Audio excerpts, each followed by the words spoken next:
Hare Krishna, Krishna Krishna, Hare Hare, Hare Rama, Rama Rama. Hare. So I was requested to do Kapila's teachings in the third canto. Originally I said, well, that's going to be too difficult. People, maybe, people don't like philosophy. So, but anyway, I'll try to do that.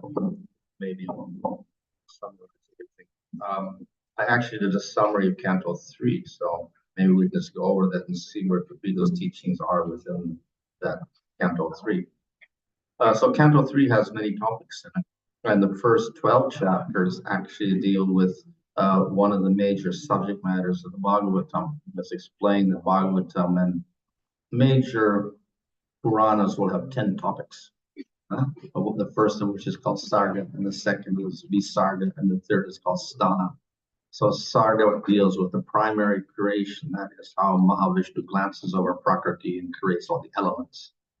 And Visarga deals with Brahma's creation within the universe, where he creates all the bodies for the living entities and the planetary systems. And then the third topic is Sthana, which refers to the planetary systems which Brahma creates. So we get the description of Bhumandala and upper planets and lower planets, etc. And these are the places where the creatures that Brahma has created will reside. So this is where we get a picture of the whole creation, the places and the living entities there. So as I said, the third canto deals with the Sarga primarily, but a little bit with the Visarga also. And the fourth canto deals more with the Visarga, or the creation of Brahma, and the fifth canto deals with the planetary systems, among other things.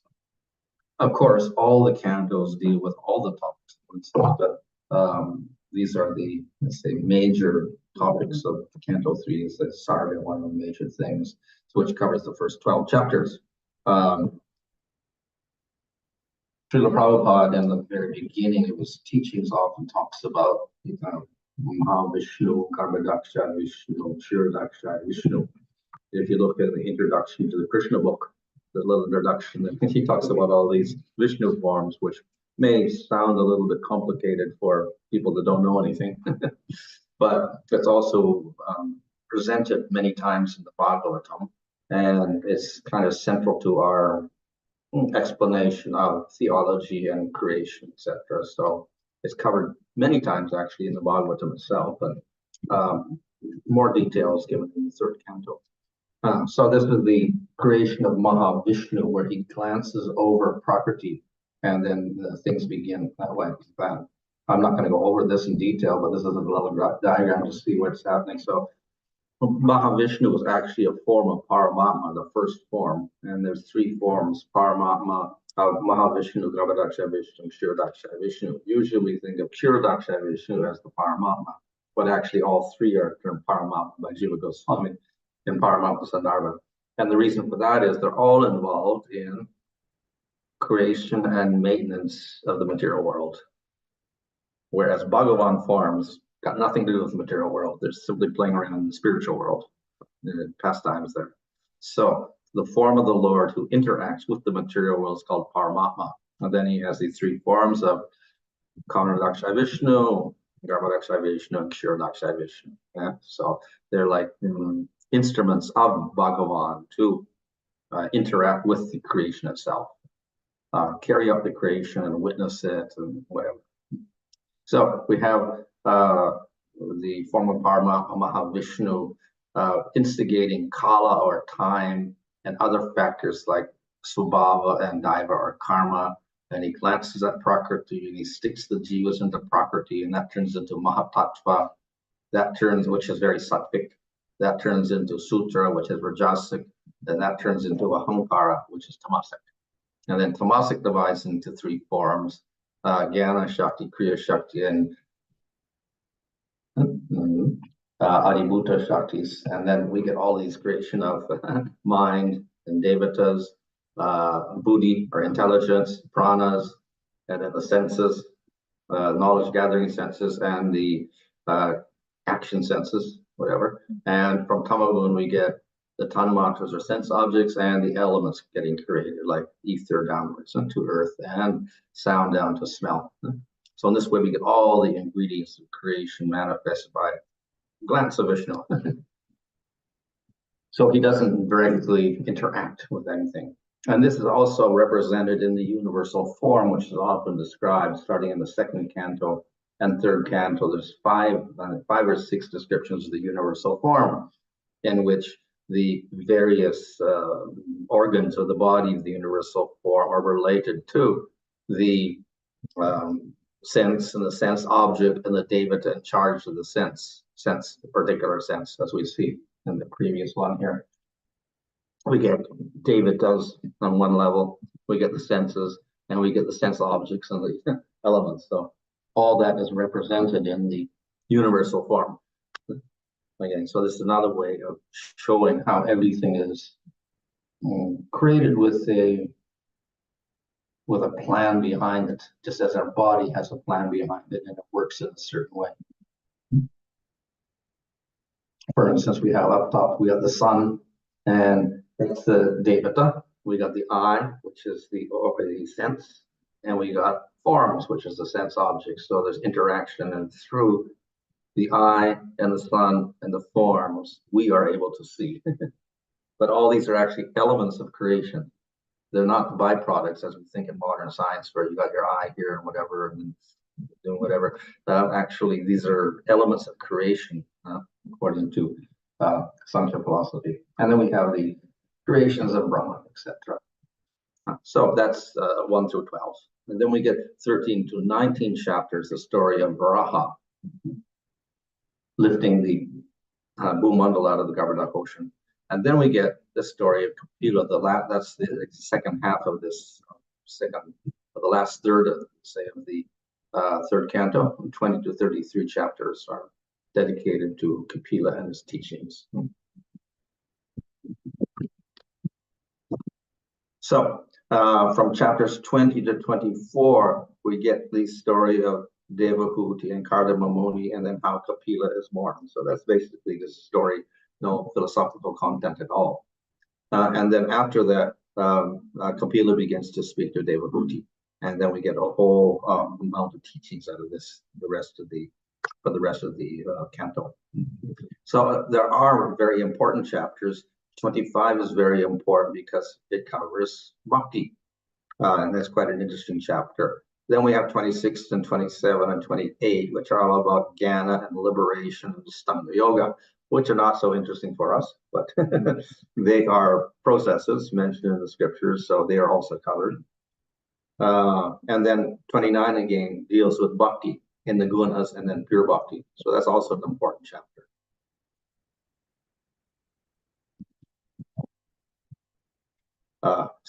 Then we got action in the gunas, which is basically dealing with karma yoga. So we get Tamagun and Rajagun in chapter 31, and Rajagun and Sattvagun in chapter 32.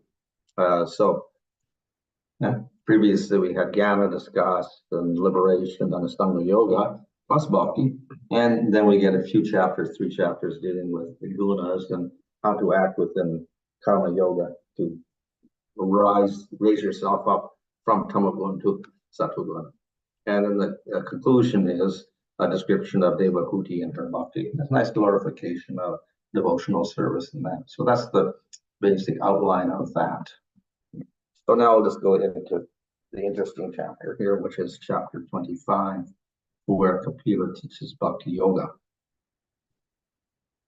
If we look in the Bhagavad Gita, we'll find these same topics covered. Karma Yoga is covered in chapter 3, and Jnana Yoga in chapter 4 and 5, and Astanga Yoga in chapter 6, and then Bhakti Yoga in chapter 7 through 12, basically, and then at the end again in chapter 18.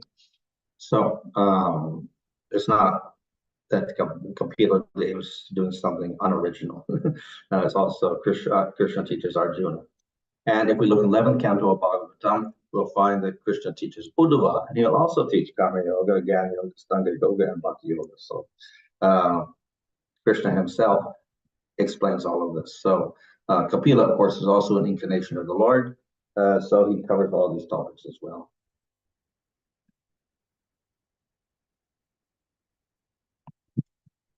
Okay, so how come we got this thing at the top here? What is it? Can you get rid of that thing? It's blocking the screen.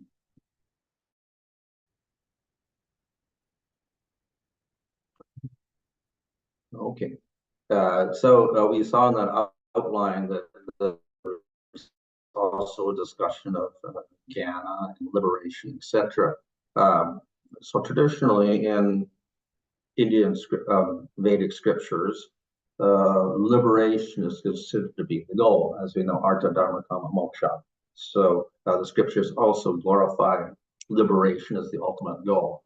Now, of course, as Lord Chaitanya says in Chaitanya Charitamrita, the fifth goal is prema, so that's most important. But in general, people think that liberation is the ultimate goal after doing your karma in the material world. So, nevertheless, this liberation is also discussed in relation to bhakti yoga, because by bhakti yoga, you can easily get that liberation. But of course, bhakti surpasses liberation, but at least it becomes easy through the process of bhakti. Whereas through jnana or Ashtanga yoga, bhakti liberation becomes, it's possible, but it's very difficult. It takes a long time. So, if one develops attraction to the Lord, then that goal of liberation becomes very easy, as compared to simply controlling the senses and the mind and gradually burning up your karmas and dissolving your subtle and gross bodies, which is rather difficult to do. If one develops attraction for the Lord, all of this is easily accomplished. Your karmas get burned up, you get free from your gross and subtle bodies. So easily you can get beyond the material body and get liberation, though that's not the goal of the devotee. So it's not a difficult task. And in fact, we'll see that even if you chant the name accidentally, you can get liberation, even if it's not devotional. So Ajamil was not a devotee, and he uttered the name of Narayan to indicate his son, but he destroyed all his karmas, past, present, future, in one instant, which sounds astonishing, because the yogis and the gyanis will strive for thousands of years to get liberation. And here, someone who's not a devotee says Narayana is liberated. So it may look like an exaggeration. The scriptures are exaggerating. They tell stories which aren't true, etc. But we do have one offense to the holy name, that is to consider the glories of the holy name to be imagination. So, and the glories discussed in the scriptures are mere phrases, but not true. So that's an offense to the holy name. Definitely, exaggeration is there for karma yoga and jnana yoga and Ashtanga yoga. They do exaggerate the scriptures in order to encourage people to do those processes. And they offer all sorts of rewards, and they say it's very easy or whatever. And it's not true. So there is exaggeration. But in relation to bhakti, there is no exaggeration, because bhakti is directly under the Supreme Lord, and the Supreme Lord can do anything. So therefore, what is impossible for karma, jnana, or yoga is very easy for the Supreme Lord to do. So bhakti is directly under the Supreme Lord. We do bhakti, then things which look impossible become very easy. So therefore, the liberation is very easy. So the example of Ajamil is there. And of course, he didn't know that he was liberated, because he was still stuck in his body. He was still doing sinful activities. He was still attached to his wife, etc. And only after he died, then he discovered that he didn't have any karma. He was surprised. The Yamadutas are surprised. The only ones who weren't surprised were the Vishnudutas. And they told the Yamadutas, you can't touch this person because he hasn't got any karma. They were very surprised. We saw him do all the simple activities. How is that possible? So then the Vishnu said, anyone who chants the holy name of the Lord once, even if he's not a devotee, destroys all his karmas. That's very astonishing for the Yamadutas too. But that's just accidental bhakti, not even real bhakti. So if we do intentional bhakti, then of course, liberation is also automatically achieved. But it is not the goal of the devotees, but it is automatically achieved. We call this an accompanying result. As we practice bhakti, then we get liberation, even though we're not desiring it, but we surpass it and we get to bhava and prem. So the glorification of bhakti to give liberation is not exaggeration. Actually, in Chaitanya Charitamrita, the story of Haridas Thakur, who's Namachari. So he's completely absorbed in chanting the holy name, and he also understands the glories of the holy name. So he was glorifying the holy name. It says even Namabhas, which is what Ajamil was doing, not devotional chanting. Even Namabhas, that will give you liberation easily. Yeah. So one Brahmana who was in the audience, he was infuriated about this. How is this possible? This is ridiculous. Because the Gyanis and the yogis, they have to strive for liberation for thousands of years. And you're saying, just accidentally chant the name and get liberated. So this is all nonsense. So, of course, the devotees, they were very disturbed by this because there's no offense against Haridas Thakur. Haridas Thakur, of course, was not disturbed at all. He was very calm. But this gentleman was very, very rude. And he said, well, if you, think it is true or whatever like that, and make it is true, may my nose fall off if what you're saying is true. And then a few days later, he got leprosy and his nose did fall off. And so anyway, this was a sign that actually the statements of scripture are true in relation to bhakti, and nothing is exaggeration.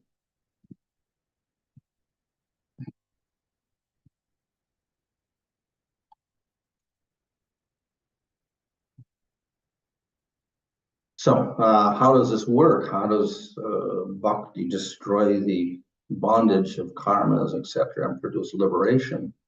And that is so because bhakti means we're attached to the Supreme Lord. And the Supreme Lord is the person who controls the goods. And of course, anyone who practices devotion controls the Lord. The Lord is very pleased with that person. So anything can happen if we do devotional service, because he can control the gunas, he can destroy the gunas, he can do anything. So therefore, liberation is not considered very difficult to achieve through the process of bhakti. Also in the 12th chapter of Bhagavad Gita, Krishna says to Arjuna that very quickly, I will deliver the devotee from the ocean of samsara, which means you're liberated. So very easily, very quickly. So no exaggeration. So the Lord is attracted to bhakti because the devotee is attracted to the Lord. But the Lord responds, and he becomes attracted to the devotee, and then he will serve the devotee. The Gyanis and the yogis are not attracted. So then how can they expect the Lord to be attracted to them? Now, of course, Jnana and yoga are scriptural processes, and the Vedas themselves and the scriptures ultimately emanate from the Supreme Lord. So in one sense, they are authorized processes. Nevertheless, in comparison to bhakti, the Lord is much less involved with those processes. But he's directly the subject of bhakti, and he's directly involved with the devotees practicing because of his nature to be attracted to devotion. So therefore, the process of bhakti is very, very powerful. So if you want to get liberation, even then, bhakti is considered to be the easiest way of doing it. Another point in this regard is that, as I said, jnana and yoga are not so pleasing to the Lord. He also states that in the 11th canto. even though they're scripturally recommended. But even to get the results of liberation, if they require worship of the Lord, they're not doing bhakti as a major process because they're doing jnana or yoga, but they have to worship the Lord in order to get liberation. So the jnani, if he offends the Lord in any way, he cannot get liberation. And the yogi, if he offends the Lord, cannot get liberation. So the jnana and yoga depend on bhakti for their final result, liberation. Bhakti does not depend on jnana and yoga to get its result, and it easily gives liberation. So, in other words, if one does jnana and is aiming for liberation, but includes a little bhakti in respect for the Supreme Lord, that little bit of bhakti pleases the Lord. And therefore, he will ultimately give liberation to that jnani, because he's a little pleased with it. If he's not pleased, he won't do anything, and you can't get liberation. So it is the Lord who gives liberation. Jnana itself cannot give liberation. Yoga cannot give liberation. It's also explained a little bit later on that jnana and yoga are in the gunas. They arise from the gunas. They're within the gunas. They're in sattva guna. So they cannot take you beyond sattva guna. So what's beyond sattva guna? Supreme Lord. And he's the only one that can actually bring the person up to liberation. No one else. Of course, we can argue that Brahman can do that because they're interested in Brahman. So Brahman can save them, but Brahman has no personality. He cannot give mercy. It's impersonal. So Brahman cannot respond to your pleas and your prayers because it's not a. She's not a person. Brahman is not a person. It's impersonal. So the only way you can actually get liberation is by the mercy of the Supreme Lord. So you have to have a little bit of jnana or yoga in here, or a little bhakti in your jnana or yoga also to get liberation. So this shows the superiority of bhakti also. It's a little diagram here. So we have the gunas of material nature, tamagun, rajagun, sattvagun, and then beyond the gunas, nirguna. So these other processes, karma yoga, of course, is dealing with tamagun and rajagun, and when we purify by not being attached to the results of karma yoga, it's called nishkama karma yoga, and there you can get into sattvagun. And once you're firmly established in sattvagun, you're qualified to do jnana yoga and ashtanga yoga, which arise from sattvagun. But they themselves cannot take you beyond that. So the only process beyond the gunas is bhakti yoga. It's nirguna. So we may wonder, jnana yoga, why is it in sattvagun? But if we look in Bhagavatam, Krishna clearly says that in Uddhava 11th canto. Jnana yoga is in sattvagun. And if you want liberation, you have to give up jnana yoga because liberation is beyond the gunas. So ultimately, the jnani, if he wants liberation, has to give up jnana. So what remains is only the bhakti, a little bit of bhakti he does, and the effect of that which will give liberation to that jnani. So here we see that bhakti is a much superior process because it's the only process beyond the gunas of material nature. Of course, when we say nirguna, we should not think, oh, this means Brahman or something like that. Actually, bhakti yoga is the best part of the internal energy or the Swarup Shakti of Krishna, Antaranga Shakti of Krishna in the spiritual world, which manifests the spiritual world in Krishna's form, qualities, and activities. So bhakti yoga is part of that internal energy of Krishna himself. So no wonder it's so powerful. It's that same internal energy which manifests the whole spiritual world and all the relationships and all the rasas in the spiritual world. So bhakti yoga is a very, very special Shakti of the Supreme Lord. Yeah. So as I mentioned, karma without the bhakti doesn't even get Svargaloka. You can think that you can do your sacrifices and whatever according to karma kanda and go to Svargaloka. But you also have to worship Vishnu. If you don't worship Vishnu, no Svargaloka. So it's bhakti in one sense because we're worshiping Vishnu and we're not offending him. But we don't call this bhakti yoga, we call it karma kanda and whatever because it's prominently karma and the goal is not prema or anything. There's not even liberation, it's just to elevate the Svargaloka. But they have to do a little bhakti at least in there to get the Svargaloka. And the Jnana yogi, if he doesn't do bhakti, then he can't get liberation. And this is stated directly in Bhagavatam. The one who does not respect the lotus feet of the Lord falls from his position as a Jnani. So the same with yoga. Without bhakti, you can get your liberation. Which means that the Mayavadis will maintain that the Lord, in his form, and his qualities and activities and his name are all Maya.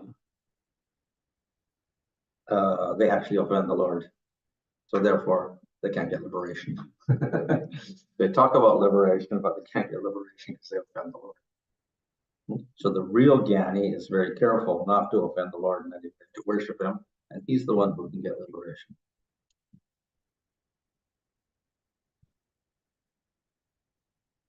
So, and the other processes need bhakti to get their results. Bhakti gives results of karma, jnana, and yoga, plus extra, without their assistance. So, by bhakti, you can go to Svargaloka, and you don't have to do karma yoga. You can just do bhakti. You can go to Svargaloka or Brahmaloka or whatever. If you want liberation, just do bhakti, and the Lord will give you liberation also. If you do yoga and you want liberation, Lord can give that. So you don't have to do jnana, karma, or yoga, and you can get liberation or Svargaloka. But, of course, for the devotee, these are not very important. Actually, service to the Lord in the spiritual world, this is the goal of the devotee, that is prema.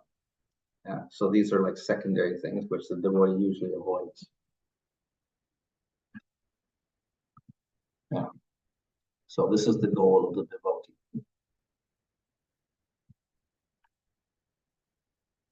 Okay. So we talked about bhakti is, giving liberation easily. How do we get bhakti? So the source of bhakti cannot be karma or jnana or yoga, varna, ashram, dharma, or anything like that, because they're all material. And bhakti is you're gonna beyond the material world. So these things cannot cause anything in the material world cannot cause bhakti to appear. So nevertheless, we do need a cause for bhakti. So that is the devotees of the Lord, and they can give mercy. By that mercy, you can begin devotional service. So the devotees, of course, why they're devotees? Because they have bhakti. Where does the bhakti come from? Spiritual world. So therefore, bhakti causes bhakti. Mercy of devotees, they impart bhakti to another person. So bhakti causes bhakti. And that way you can get beyond the material world. So bhakti is glorified and the devotee of the Lord is glorified.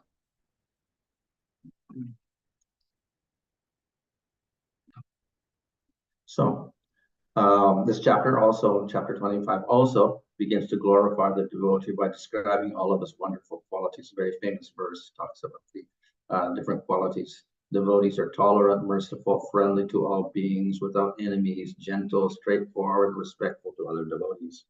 So it's not an exhaustive list, but it gives the major qualities that manifest in a devotee.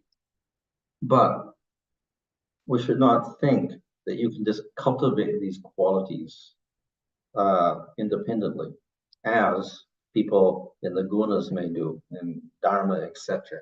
So they tell you to be tolerant and merciful or whatever, and if you display all these qualities, generally considered to be very sattvic. But those are sattvic qualities. These are not sattvic qualities, because the devotee is developing spiritual qualities. Material qualities, sattvic qualities will bind the devotee in the material world.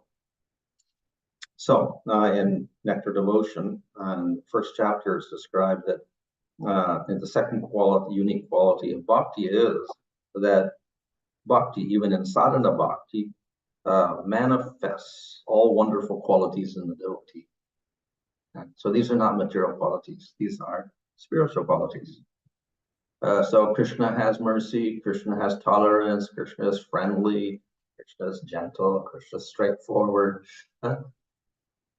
Obviously, Krishna's qualities are not material, they're spiritual. And the second part of the Nectar Devotion, Rupa Swami describes 64 qualities of Krishna. So these are not material qualities, but these qualities are included there also. And then he states that jivas can also attain these at least 50 of the 64 qualities of Krishna in very small amounts. So if they practice bhakti, they can manifest those qualities, 50 qualities. And those qualities are spiritual, not material. So therefore, when we talk about the qualities of the devotee, don't think that they are material qualities. They're actually spiritual qualities. Just as Krishna has got wonderful qualities, by associating with Krishna, then they develop similar qualities.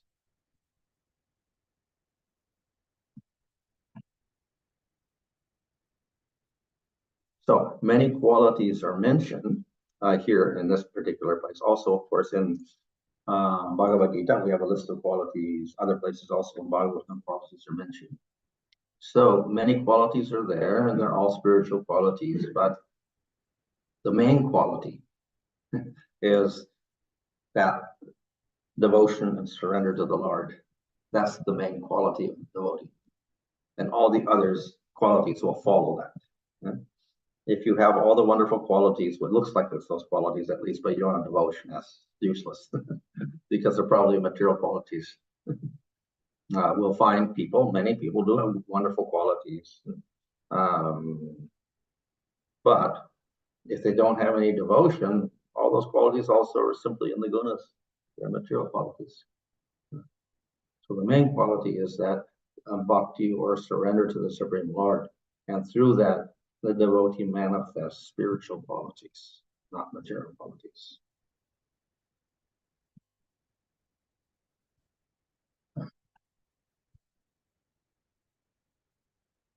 So that process of bhakti is a process of becoming attracted to the Lord. And of course, the nectar devotion is anukulyena krishnanoseelanam, cultivating a relationship with Krishna positively in a friendly manner.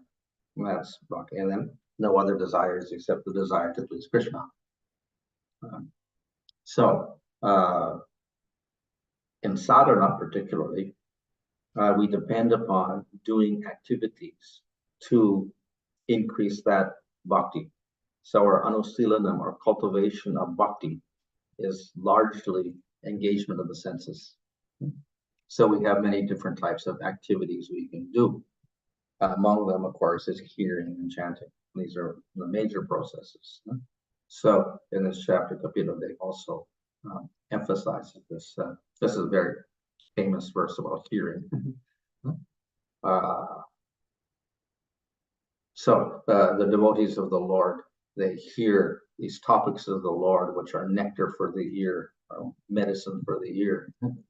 And gradually we get Shraddha, Rati, Bhakti, or we can say Bhakti, Bhava, Prema, gradually develop through hearing process, hearing the topics of the Lord in association with the devotees.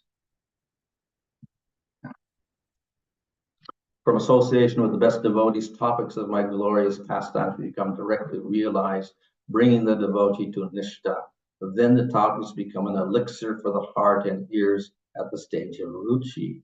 By taste for these topics, Asakti Bhava and Prema for the Lord, who is the destroyer of material life, quickly develop in sequence. So this shows how the engagement of the senses in sadhana will lead ultimately to this final goal beyond the material world, that is. Right? Yeah.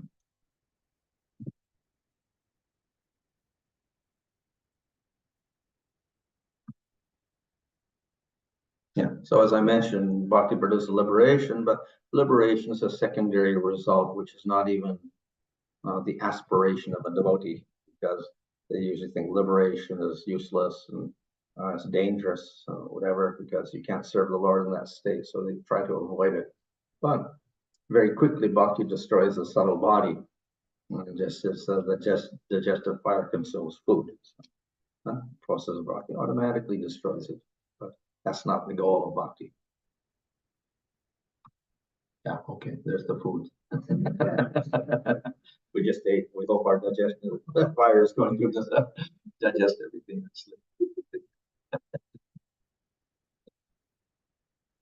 Having no alternative for nourishing the body, the fire of digestion destroys only the useless portions of the eaten food, but nourishes the life, air, senses, and dhatus by the good portions of the food. By this, the body gains strength of muscle, senses, and mind. So the process of bhakti destroys the useless portions. That is your gross and subtle bodies. Similarly, bhakti destroys only the bad portions, material aspects of sound and other sense objects, material senses, material sense. David, as we had that diagram with the sun and the eye and the vision or the form, which is the object of sight, whatever like that, which is all material. So the sense object and the David are all destroyed by the process of bhakti because they're material. It does not destroy the good portions of sound or other sense objects, natural senses, which are related to the Lord. So when we engage these senses, which look like material senses in bhakti, they give up their material functions and they become spiritualized. So we can use the eye to see Krishna, and it no longer functions materially or gives us material karma. It destroys karma. So just seeing the deity is an act of bhakti and will destroy karma, even though it's action of the senses, which usually creates karma. But we're talking about how the subtle body is destroyed, which holds the karma, is destroyed. So acts of bhakti, even if we're using this material sense, is no longer functioning materially because of the power of bhakti. The spiritual nirguna bhakti is operating here. And then the next result is that through the bhakti, using these senses, the Atma develops spiritual body and spiritual senses. So then you operate in bhava and prema, your spiritual senses begin to operate because you can see Krishna. You cannot see Krishna with the material eye, you've got to see him with the spiritual eye. So in bhava stage, you can see Krishna and you can hear Krishna. So you develop spiritual eye and spiritual ear in bhava, and it becomes more perfected in prema. So we not only destroy the material subtle body and all the senses, but we also manifest in the jiva spiritual body, spiritual senses.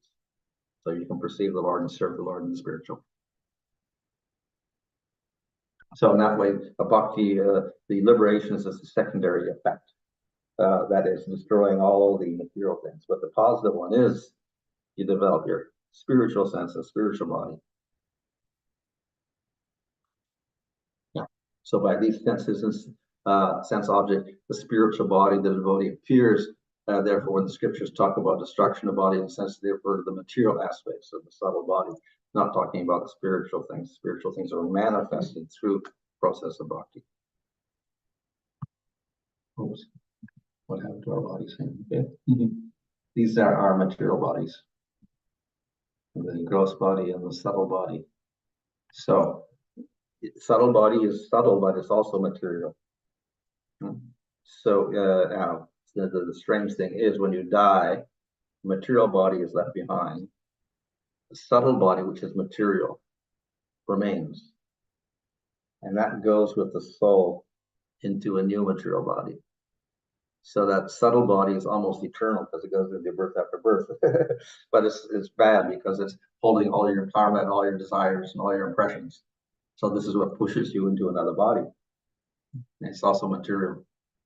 So if you want liberation, you got to get free of not only the gross body, but the subtle body as well, because this is the one that's pushing you into another body of the material world. So you have to destroy that whole subtle body somehow.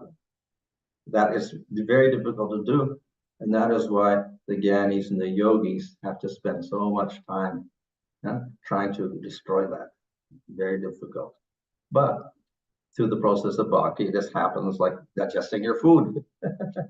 And all the bad parts get, completely eliminated in the process. So this is the process of bhakti.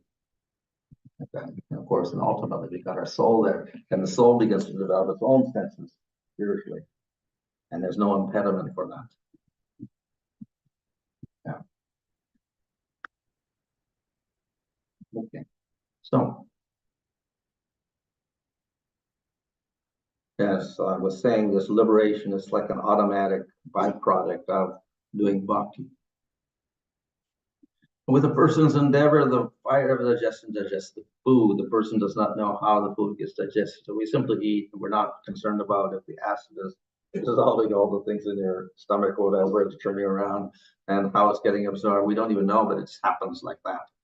So in the same way, when you do bhakti, then all the karmas get destroyed, soul body gets destroyed. We don't know how it's happening. It just automatically happens. We don't put any effort into it.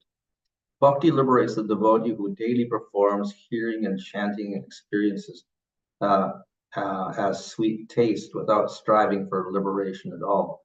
The devotee does not even ask how or when he will get liberation. This is a very secondary thing. So the devotee, on the other hand, is simply relishing the sweet taste of his devotional service, which is quite unlike the yogis and the Gyanis who have to do lots of austerities and renunciation, etc. And it's not pleasing. It's very difficult to do. It's painful. And they have to do it for so long. And after all that, if they have a little bhakti, then they will get liberation. But with bhakti, it's automatically achieved. Yeah. So the liberation is a secondary thing. And the primary result is to develop this relationship with the Lord. The devotees in the spiritual world are never deprived of any enjoyment. My wheel of time does not afflict those devotees for whom I am a lover, a son, friend, elder, companion, or worshipable deity. So through the process of bhakti, we develop relationship with the Lord. In the material world, we strive for many things. We do lots of activities. And the whole goal of all these activities is to get happiness. So we make work to get money, and with the money, we purchase something like food, and we eat the food and we feel nice. The happiness from food.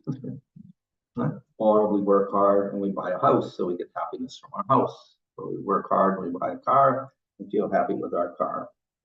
So we make various endeavors in this world to get our happiness. This is the nature of the jiva to strive for happiness. But unfortunately, in the material world, jiva is covered by ignorance. And so the whole idea of happiness gets transformed into something else. It means relating to material things. And that's kind of an impossibility for the soul, which is spiritual. It's like the fish out of water. So the fish out of water can't enjoy drinking and smoking and whatever like that. It has to be in the water. So the Atma, the material of the body, is like a fish out of water. It's trying to enjoy the material world, but it actually belongs in the spiritual world. So it's completely unnatural. So therefore, the jiva in the material world, even if he thinks he's happy, actually he's not happy. He has an illusion of happiness with all the different things in the material world. Of all the different things in the material world by which the human being tries to be happy, the ultimate happiness is not objects in most cases. It would be relationships. So a person strives for a loving relationship. And that is supposed to be the ultimate happiness for a person. And that also is unfortunate. It doesn't give eternal happiness and not perfect happiness. There's always problems in the relationship because nobody's perfect and everybody's body is temporary. So there's always going to be a problem, that happiness of a relationship. Nevertheless, people strive for these relationships of happiness. But in the spiritual world, you get that happiness. And that is the happiness of relationship with the Lord, which is eternal and perfect. So that's the rasa that is exhibited between devotee and supreme. That's where we actually get happiness in the spiritual world eternally. Okay, yeah. Of course, the nature of Krishna is that he allows us various types of relationships by which we can be happy. I say you can be happy as a friend, you can be happy as the parent of Krishna, or the lover of Krishna, or the servant of Krishna. In various ways you can get that happiness also. And all of them are satisfying to the jiva, and all are eternal.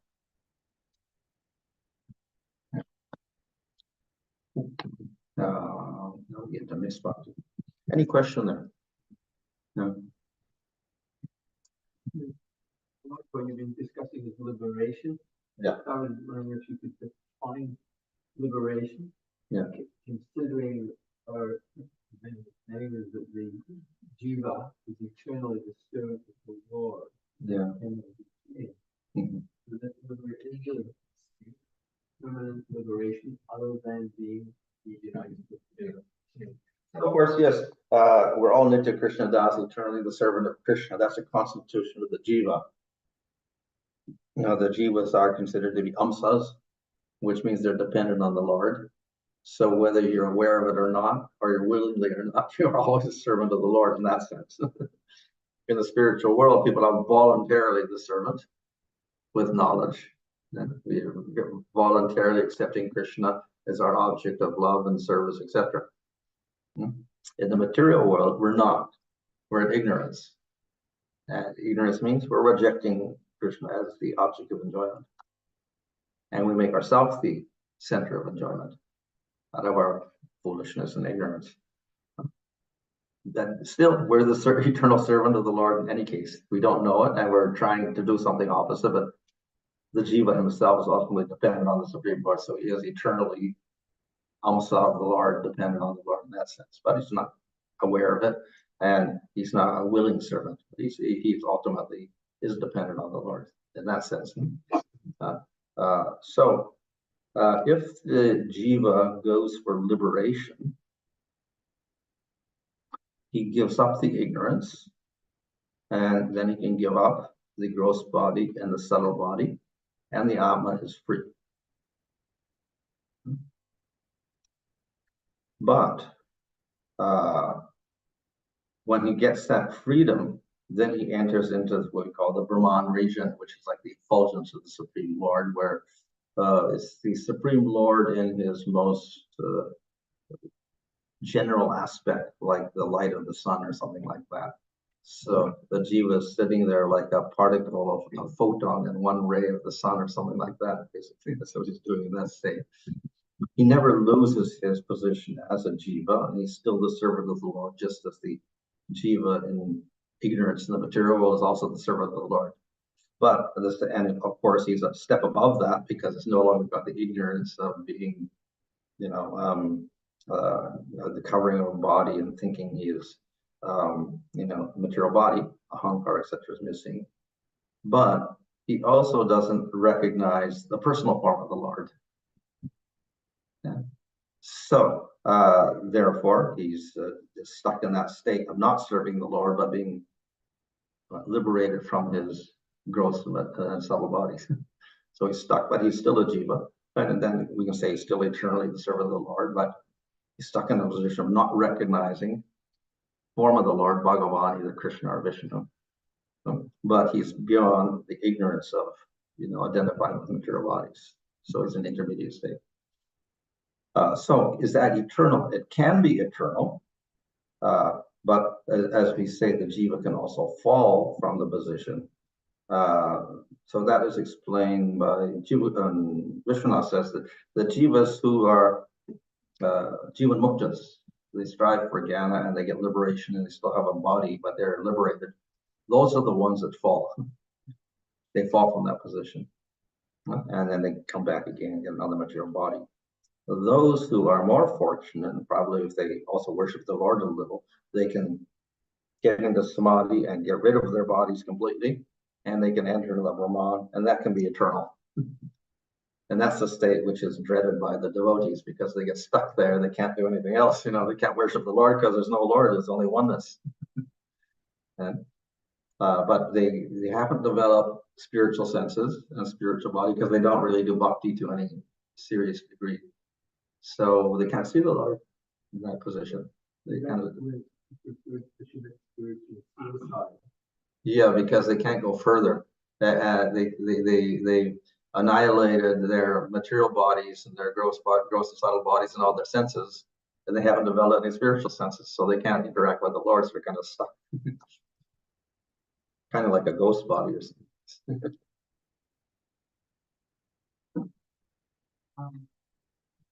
Question on Zoom. What is the definition of bhakti from Lord Kapila?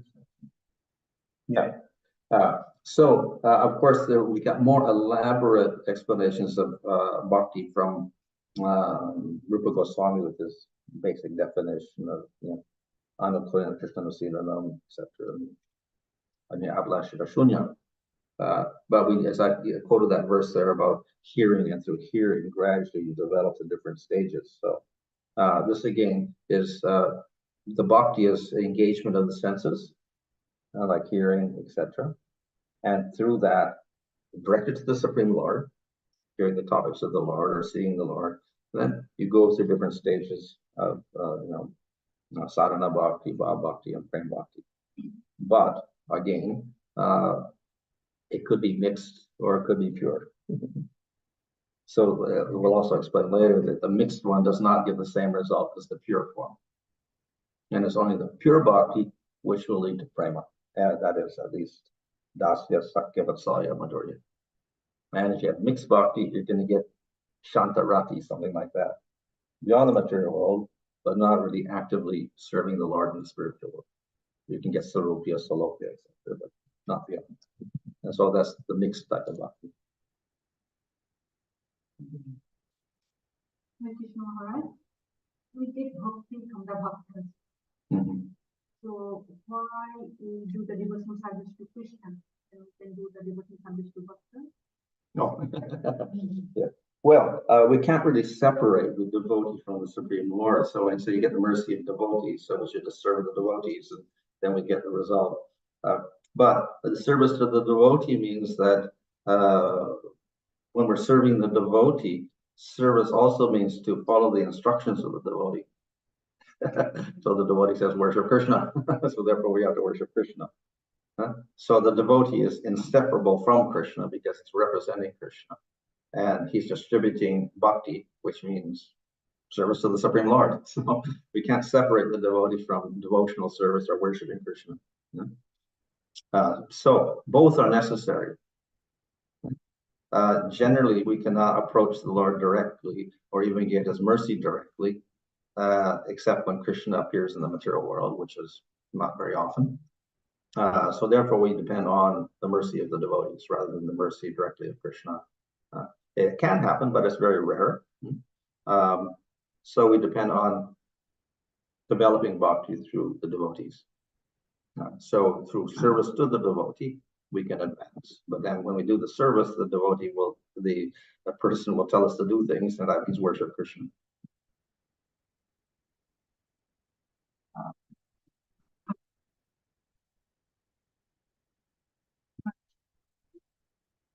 Sorry. Maharaj, you were talking about Ajamil and how you know what away time at the time of death. And so being with useful words, that was quite a mystical experience. So is that unique to Ajamil, or is it part of the process of bhakti that a mystical experience may happen in somebody's life at the time of death? Oh. As in the case of Ajamil seeing the Vishnu Dutas and Yamadutas or whatever. Yeah, but you can see Yeah.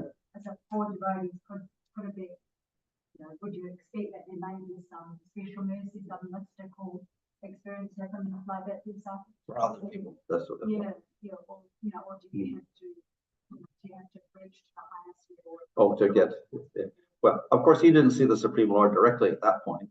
He saw the Vishnu Dutas and the Yamadutas. which is maybe mystical plus a little bit of terror. Later on, he recovered by the mercy of the Vishnu devotees. He got his body back again, didn't die. Then he did sadhana bhakti with the mercy of devotees. And then he got prema, then he went to Vaikuntha. So anybody could get an experience, a special experience like Ajamil or whatever, because the holy name, even accidentally chanted, is still related to the Lord. And it's very direct.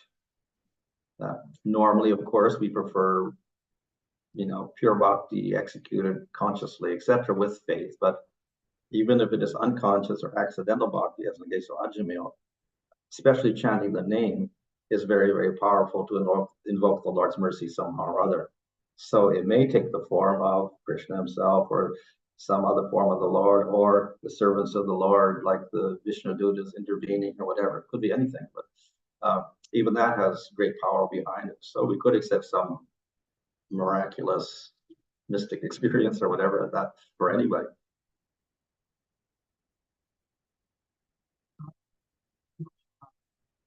How does the various devotees, That's the day, or yesterday, was it? Yeah. This morning.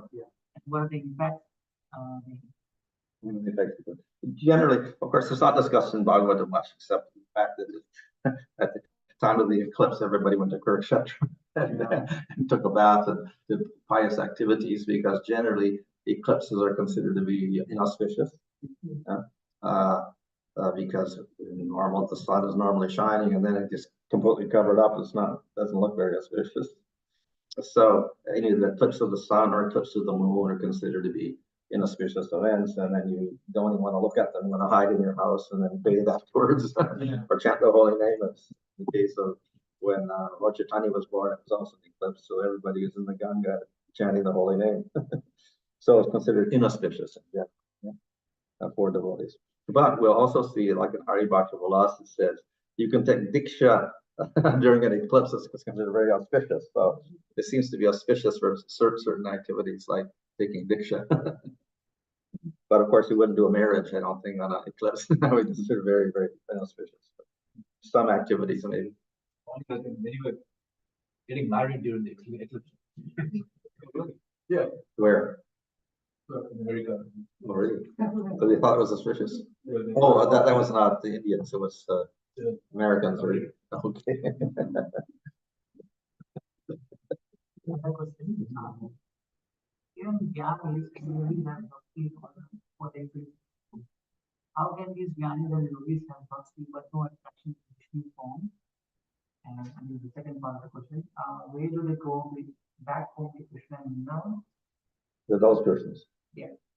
Oh, well, how could they do bhakti? Well, not all the Gyanis and yogis do have any bhakti at all or are attracted to it, so therefore they don't get liberation.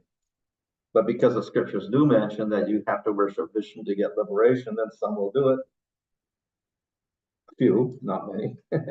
Simply to follow scripture, not because there's so much dedicated to Vishnu, but they want liberation. So they'll do anything to get liberation. So they'll also include worship of Vishnu among all the different activities. So in that sense, they're doing it more out of scriptural adherence than devotion. What was another question about where do they go? Do they still go to? They get liberation. Do they go to Vrindavan? No, they get liberation because that's what they want. The Lord gives them what they want. They want liberation, so they use the Lord more or less to get liberation. So they get impersonal Brahman. Follow-up question. Krishna mentions that there is no loss for the unsuccessful yogi. What body holds this inclination toward bhakti in their next life? Is it the subtle body? Or then at the time of going back home to Krishna, what happens to the subtle body? Who is the yogi? Yes, for unsuccessful yogi. Unsuccessful yogi. Krishna said that there is no loss for the unsuccessful yogi. Okay. Yeah. So if we're talking about the Astanga yogi, then something like with bhakti, you continue where you left off. So it's described there in Bhagavad Gita that the unsuccessful yogi, then he gets birth in a nice family, a pious family, or maybe goes to Svargaloka even. Or the best, of course, is to be born in a family of yogis and continue the process of yoga. So there are various options for different types of fall down, I suppose, in yoga. But obviously, the subtle body was not destroyed because they didn't get success in yoga. They failed. So they still got the subtle body. And because that's holding all their karmas and whatever, they still go on into another body in the material world. And then one is going back to Krishna. What happens to the Yogis?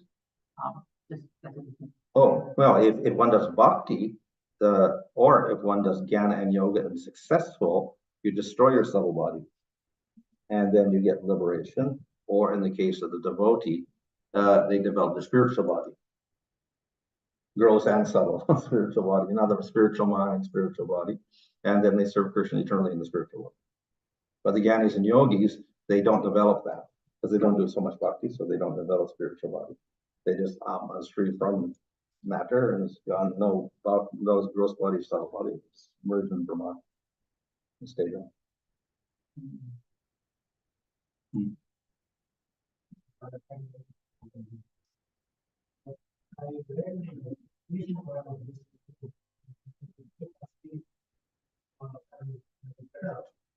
None of our subtle or gross organs help us in getting it. It is only the will of the supreme super soul which helps us to get it. Does it mean that our subtle and gross like mind, intelligence, memory, they go into dormant state or they get dead? Well, there's a state of deep sleep. We have the waking state, the dream state, and the deep sleep state. So you get into that deep sleep state, you're not really conscious of anything. Your subtle body's not destroyed or whatever, because obviously you wake up and you continue with your activities and the memories there, whatever. So it gets revived, but that deep sleep state is it's kind of almost like merging in Brahman. So it's very restful. So in that state, more or less, we can say that you're not doing anything. So you need the help of the Supreme Lord to get out of that state. But that's not directly Krishna. It would be like the Paramatma is in aiding the functions of your material body so you can continue living in the body.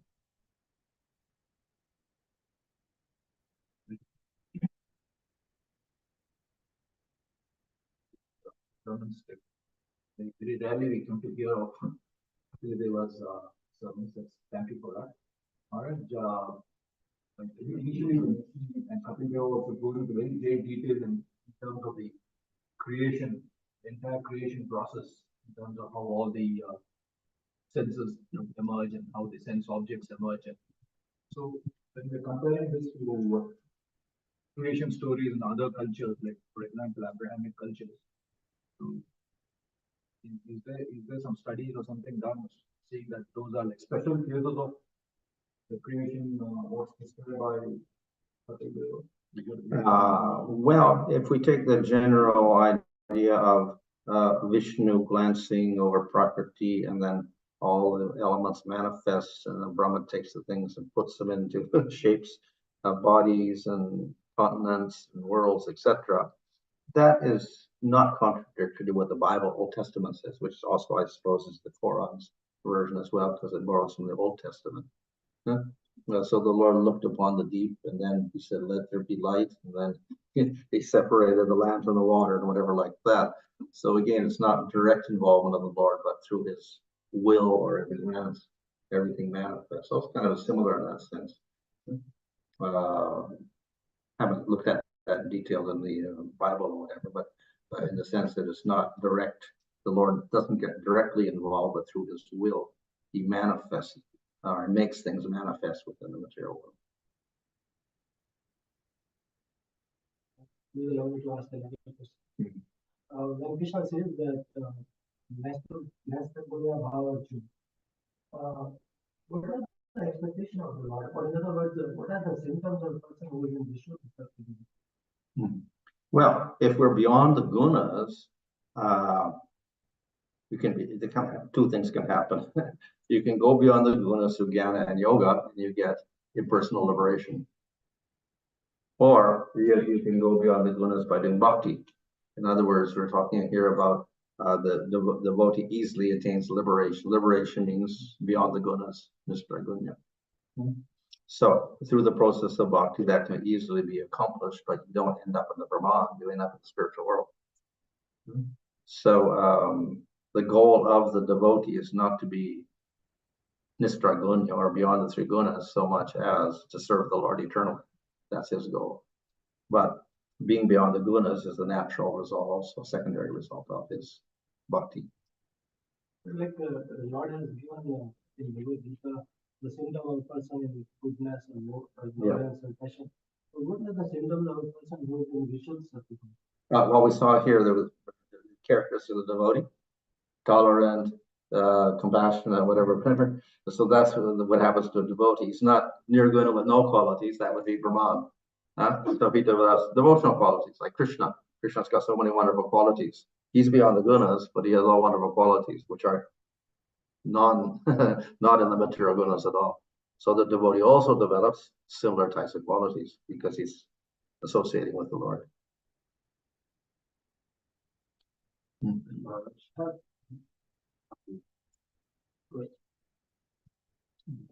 Finally, you spoke a little bit about the quality and how maybe material rather than devotional or bhakti. So thinking back to your talk forward, it's become very interesting to see what kind of qualities you manifest. So the question is how to understand whether we're developing spiritual tolerance. That means we've got to how do we So actually the qualities in sattva and the qualities of the devotee will be very similar. So tolerance, compassion, etc., controlling the senses, controlling the mind. These are qualities in sattva, qualities in devotees also. But the difference is that the main quality we're looking for in the devotee is that surrender to the Lord and that bhakti. And without that, the qualities don't make much sense. In other words, they'd be sattva qualities only. So when we perform devotional service, if we manifest qualities out of that, they're all related to devotional service to the Lord. So those are spiritual qualities. They may look like material because we still got a material mind and material brain or whatever. So it's manifesting through our personality or whatever. But ultimately, it is coming from the Atma, which is developing these qualities. So in Sattva Guna, the qualities are manifested to the gunas. Through bhakti, the qualities are manifesting from the Atma. As we develop our bhakti, the soul itself is becoming full of bhakti, and that will manifest qualities, spiritual qualities. So the introspection would be how much we're dedicating ourselves to serve the Lord. Then naturally, any quality that comes out of that would be spiritual.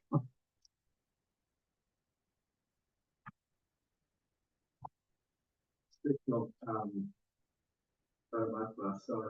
in our body, a lot of the functions that you said they are operating, they're happening without our conscious input.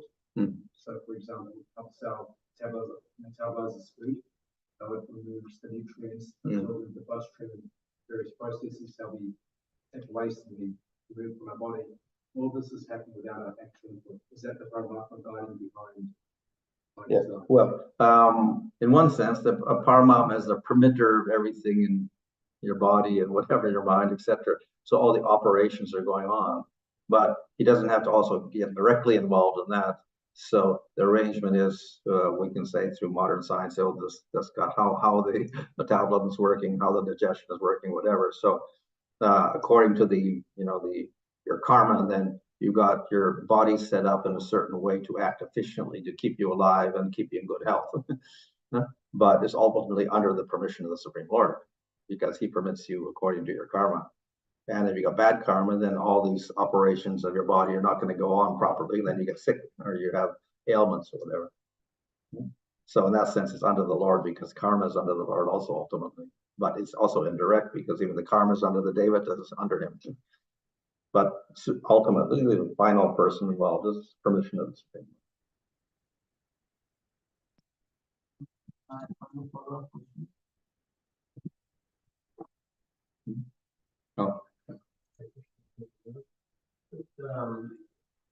Thanks for that presentation. I'm just thinking how the tendency of the conditioned souls is to try and achieve the liberation to karma, jnana, like that, by our own effort. And that type of tendency is quite a strong tendency for the conditioned soul to do it alone, so it's independent from bhakti.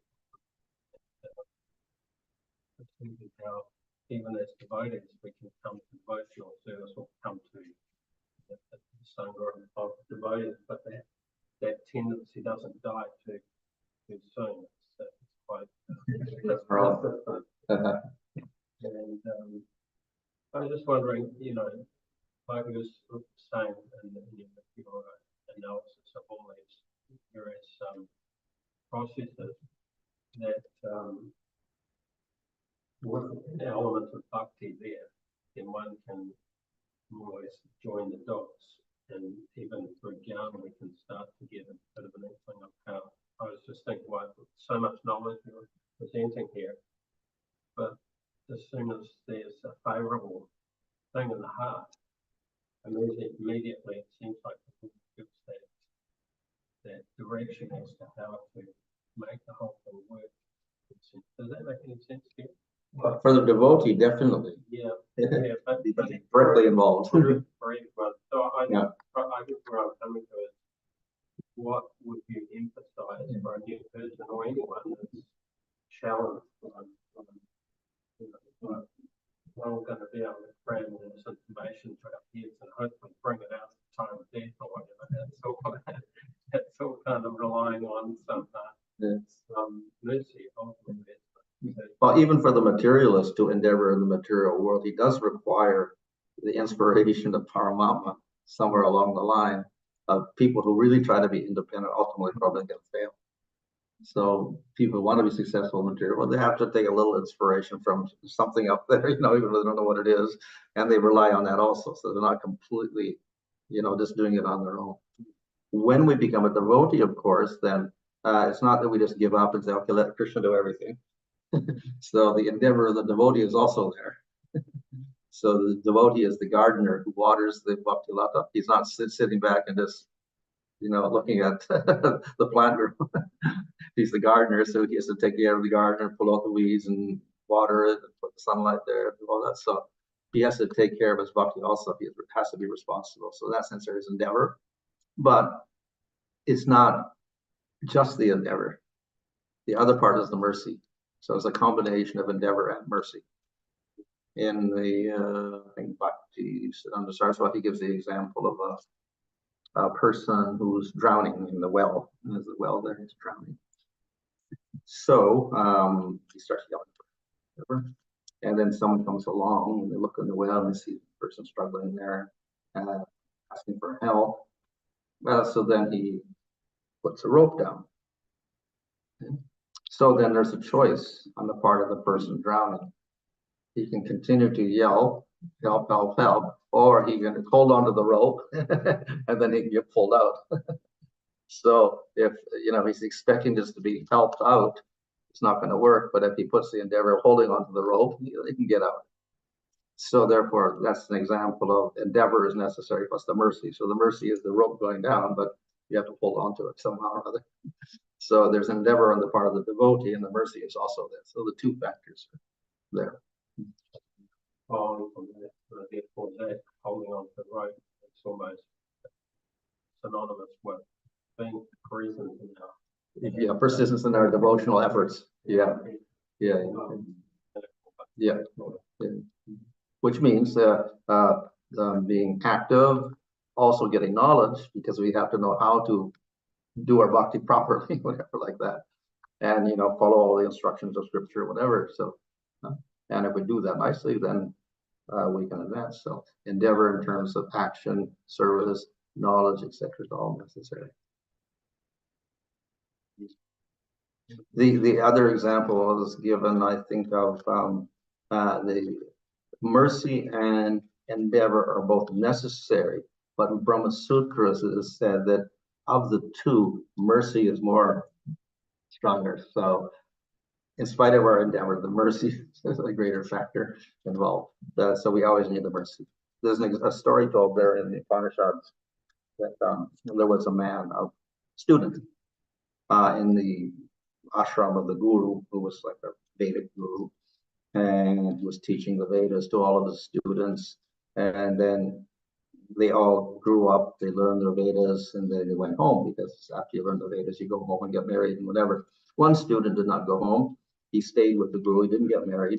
And he said, I want more knowledge. So the guru was there, and he served the guru, and the guru taught him something. But then he said, I know, the student said, I know you got some other knowledge. I want that knowledge also, so you please tell me. And the guru said, okay, I'll tell you sometime or other. But the student waited for years, and he was serving very faithfully, whatever. The guru didn't do anything. And then the wife of the guru also said, please, look, he's so serious. He wants this knowledge. Please tell him. And he said, okay, I'll tell him a little bit later. So years went on like this, and the student was still there, asking for the knowledge and whatever. But then the guru just announced one day, I have to go up because the king has called me for a sacrifice. So you stay here in the ashram, and you keep the fires lit, because every day it's a duty to keep the fires going and offer oblations, etc. So the guru went off, disappeared for some days, and the student was there, and he started offering oblations into the fire. And he was thinking, wow, I really want that knowledge. And then out of the fire, these mystical devatas appeared. And they said, we know what you want. You want this knowledge. Do you want the knowledge? As I said, yes, I want the knowledge. So then they began to teach him all the secret knowledge. And he was very, very satisfied, very wonderful. Then David just disappeared, whatever, and he finished the sacrifice. And at that time, the guru happened to return. And then he saw the student there. And he said, what has happened to you? You look completely different, completely effulgent. You're shining like the sun. Something must have happened. So then the student said, well, he told the whole story how the David came and they gave him the knowledge, whatever like that. And then the student said, now you give me the knowledge.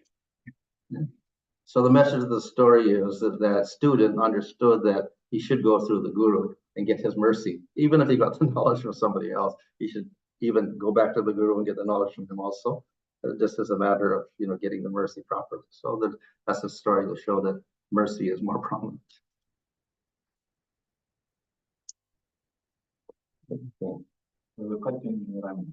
Where?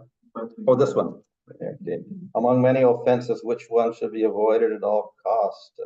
We have two types of offenses: seva aparadhs and nam aparadhs. Those are the main offenses. But the seva aparadhs, of course, is deity offenses, and there's 32 offenses mentioned in Nectar Devotion, like coming into the deity room with your shoes on, or touching the deity when you're impure. So those generally the devotees don't do that consciously. So, and they're not so serious. But the serious ones are the nam aparadhs, offenses against the name. Now, among those offenses, then the most serious ones are considered to be offense against the devotees, or offense against the guru, aravagya, or sadhuninda. Those are considered the most serious ones. Of course, the other ones are serious also, like committing sinful activity in the strength of the holy name. But generally, the offense against the Vaishnavas, reciting the Vaishnava, or offending the guru, they're considered to be very, very serious. And offenses, of course, can be on different levels. It could be mild, it could be medium, or it could be serious. And it could be mental, it could be verbal, or it could be physical.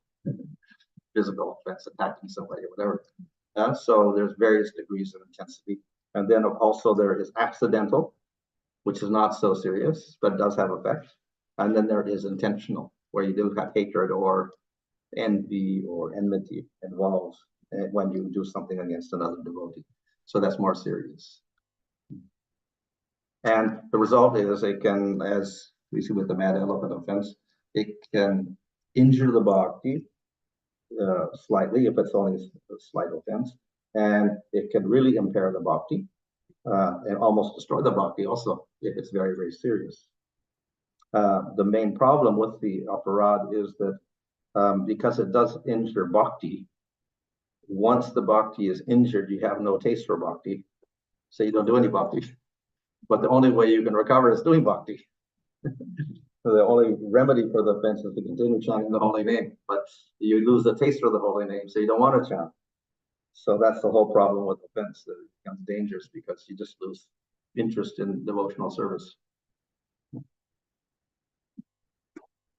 It's like the medicine and the cure for the medicine, something doesn't taste, for the disease of some bad medicine you don't want to take. So the person is, they thinks, I don't want to take this, because they have no taste.